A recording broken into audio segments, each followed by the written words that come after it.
mutatni? Figyelj, a középkorunkban ott ez, most itt azért vagytok, hogyha egyszer már van egy ember, aki tud ballos korongon is dolgozni, akkor azt is lássátok. Meg ki lehet próbálni ezt is. Csak kérdezem, hogy fogod kéne próbálni ezt is. Hát azt mondom, most a fölösleges szétszer, mert ott a közepes korom. Azért mondom.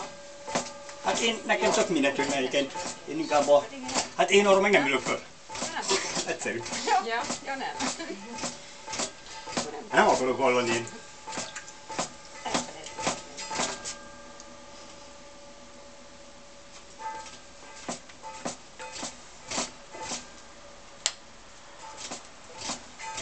Ez egyébként csak szokás kérdése, hogy Mi? szépen vagy valóban... Nem szokás kérdése. Ezt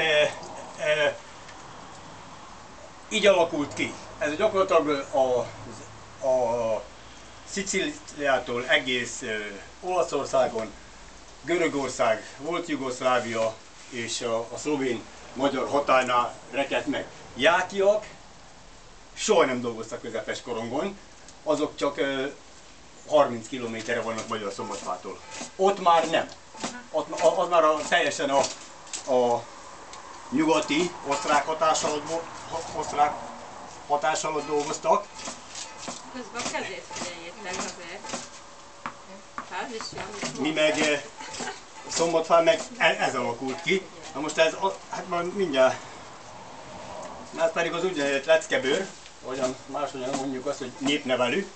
Ez azért jó, hogy az inos az általában itt jobbra-balra közel szokott lenni, és hogyha netántán arról van szó, akkor nem szokott megkegni a fazekas, hanem odaüt, és akkor mindjárt tudja az inos, hogy valami baj van.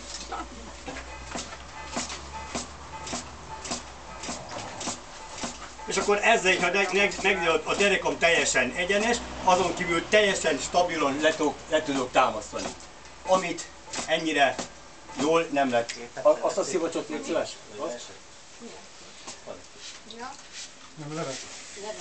Ja, levet. Úgy döntöttem, hogy... Nem, majd. Ja, tudok. Itt van ennyi éles, és nem csak. Van itt annyi ilyen szóljá, hogy mit akar. Nem. A szerszám. A szerszám kész lett. Erről az, nem mindjárt ezt úgy tudtam megoldani igaziból.